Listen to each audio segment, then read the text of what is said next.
Tome 2, module 14, étude 2. Inégalité sociale, égalité de droits entre l'homme et la femme. Inégalité sociale. Les questions sociales préoccupent vivement notre époque. On s'est aperçu que les progrès de la civilisation, l'accroissement énorme de la puissance productive et de la richesse, le développement de l'instruction n'ont pu éteindre le paupérisme ni guérir les maux du plus grand nombre. Pourtant, les sentiments généreux et humanitaires ne sont pas éteints. Au cœur des foules couvent d'instinctives aspirations vers la justice, comme le sentiment vague d'une société meilleure. On comprend généralement qu'une répartition plus équitable des biens de la vie est nécessaire. De là, 1000 théories, 1000 systèmes divers, tendant à améliorer la situation des classes pauvres, à assurer à chacun au moins le strict nécessaire. Mais l'application de ces systèmes exige de la part des uns beaucoup de patience et d'habileté, de la part des autres un esprit d'abnégation qui fait souvent défaut. Au lieu de cette mutuelle bienveillance qui, en rapprochant les hommes, leur permettrait d'étudier en commun et de résoudre les plus graves problèmes, c'est avec violence et la menace à la bouche que le prolétaire réclame sa place au banquet social. C'est avec aigreur que le riche se confine dans son égoïsme et refuse d'abandonner aux affamés les moindres bribes de sa fortune. Aussi, le fossé se creuse et les malentendus, les convoitises, les haines s'accumulent de jour en jour. La cause du mal et le remède ne sont pas où on le cherche le plus souvent. C'est en vain qu'on s'évertue à créer des combinaisons ingénieuses. Les systèmes succèdent aux systèmes, les institutions font place aux institutions, mais l'homme reste malheureux parce qu'il reste mauvais. La cause du mal est en nous, dans nos passions, dans nos erreurs. C'est là ce qu'il faut changer. Pour améliorer la société, il faut améliorer l'individu. Pour cela, la connaissance des lois supérieures de progrès et de solidarité, la révélation de notre nature et de notre destinée sont nécessaires, et ces connaissances, la philosophie des esprits peut seule les donner. On se récrirait peut-être à cette pensée. Croire que le spiritisme, si dédaigné, peut influer sur la vie des peuples, faciliter la solution des questions sociales, cela est si loin des vues du jour. Cependant, pour si peu qu'on y réfléchisse, on sera forcé de reconnaître que les opinions et les croyances ont une influence considérable sur la forme des sociétés. La société occidentale du Moyen Âge était l'image fidèle des conceptions catholiques. La société moderne, sous l'inspiration du matérialisme, ne voit guère dans l'univers que les luttes des êtres, lutte ardente, dans laquelle tous les appétits, tous les instincts sont déchaînés. Elle tend à faire du monde actuel la formidable et aveugle machine qui broie les existences, dans laquelle l'individu n'est qu'un rouage infime et passager, sorti du néant pour y bientôt rentrer. Avec cette notion de la vie, tout sentiment de véritable solidarité disparaît. Comme le point de vue change dès que l'idéal nouveau vient éclairer notre esprit, régler notre conduite, riche ou pauvre, convaincu que cette vie n'est qu'un anneau isolé de la chaîne de nos existences, un moyen d'épuration et de progrès, nous attacherons moins d'importance aux intérêts du présent. Dès qu'il sera établi que chaque être humain doit renaître bien des fois en ce monde, passer par toutes les conditions sociales, les existences obscures et douloureuses étant de beaucoup les plus nombreuses, et la richesse mal employée entraînant d'accablantes responsabilités, tout homme comprendra qu'en travaillant à l'amélioration du sort des humbles, des petits, des déshérités, il travaille pour lui-même, puisqu'il lui faudra revenir sur terre et qu'il a 9 chances sur 10 d'y renaître pauvre. Grâce à cette révélation, la fraternité et la solidarité s'imposent. Les privilèges, les faveurs, les titres perdent leur raison d'être. La noblesse des actes et des pensées remplace celle des parchemins. Ainsi, envisager la question sociale changerait d'aspect. Les concessions entre classes deviendraient faciles et l'on verrait cesser tout antagonisme entre le capital et le travail. La vérité étant connue, on comprendrait que les intérêts des uns sont les intérêts de tous et que nul ne doit être la proie des autres.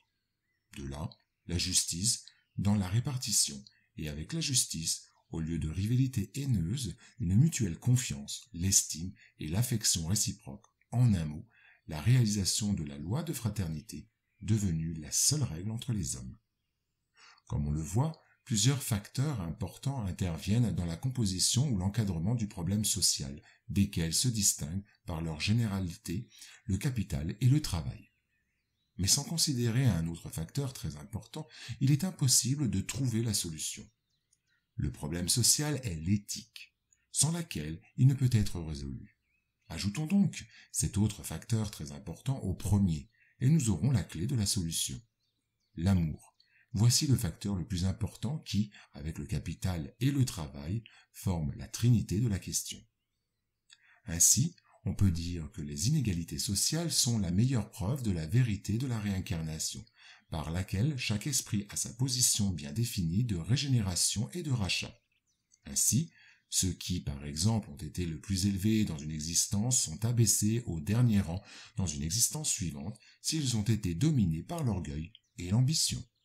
Considérés sous ce point de vue, la pauvreté, la misère, la guerre, l'ignorance et les autres calamités collectives sont des maladies de l'organisme social, dues à la situation d'épreuve de la quasi-majorité de ses membres.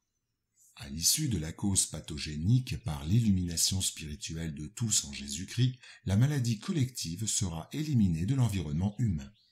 D'un autre côté, l'inégalité des conditions sociales n'est pas une loi de nature.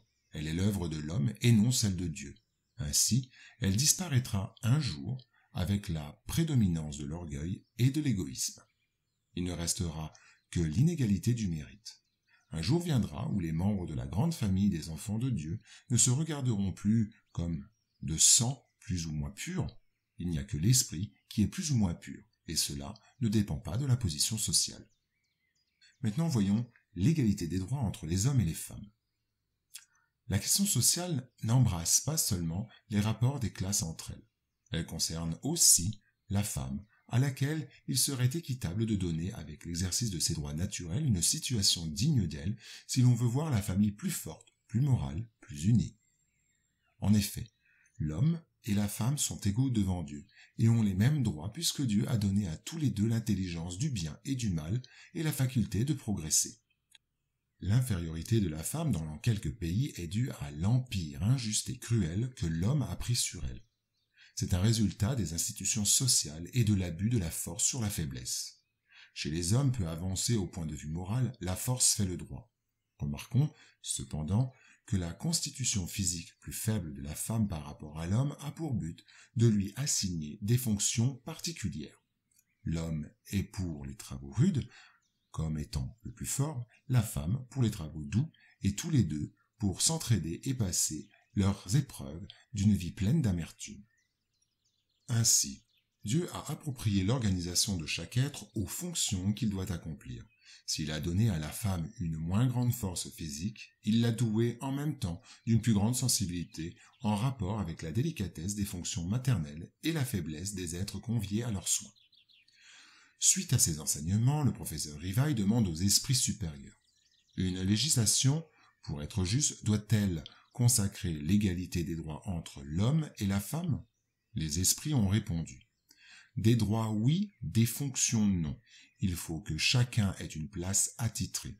Que l'homme s'occupe du dehors et la femme du dedans, chacun selon son aptitude. La loi humaine peut être équitable, doit consacrer l'égalité des droits entre l'homme et la femme. Tout privilège accordé à l'un ou à l'autre est contraire à la justice. L'émancipation de la femme suit le progrès de la civilisation. Son asservissement marche avec la barbarie. Puisque les esprits peuvent prendre l'un et l'autre, il n'y a point de différence entre eux sous ce rapport et par conséquent, ils doivent jouir des mêmes droits. En effet, la femme est un esprit réincarné, porteur d'un bagage considérable d'expérience dans ses archives périspritaux. Combien d'expériences aura-t-elle déjà vécues dans des corps masculins ? Impossible à dire, mais certainement beaucoup, si l'on considère les millénaires d'expérience de l'humanité sur la Terre.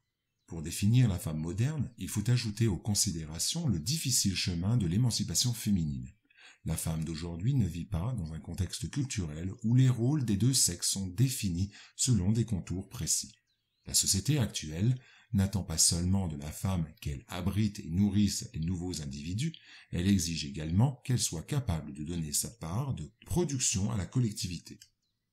En résumé, on peut dire que l'homme et la femme, dans l'institut conjugal, sont pour ainsi dire le cerveau et le cœur de l'organisation domestique. Les deux sont porteurs d'une responsabilité égale dans le collège sacré de la famille. L'une et l'autre, l'homme et la femme, sont égaux devant Dieu, et les travaux réalisés par les deux s'équilibrent sur le chemin de la vie, se complétant parfaitement pour qu'il y ait, dans toutes les situations, le plus sain respect mutuel.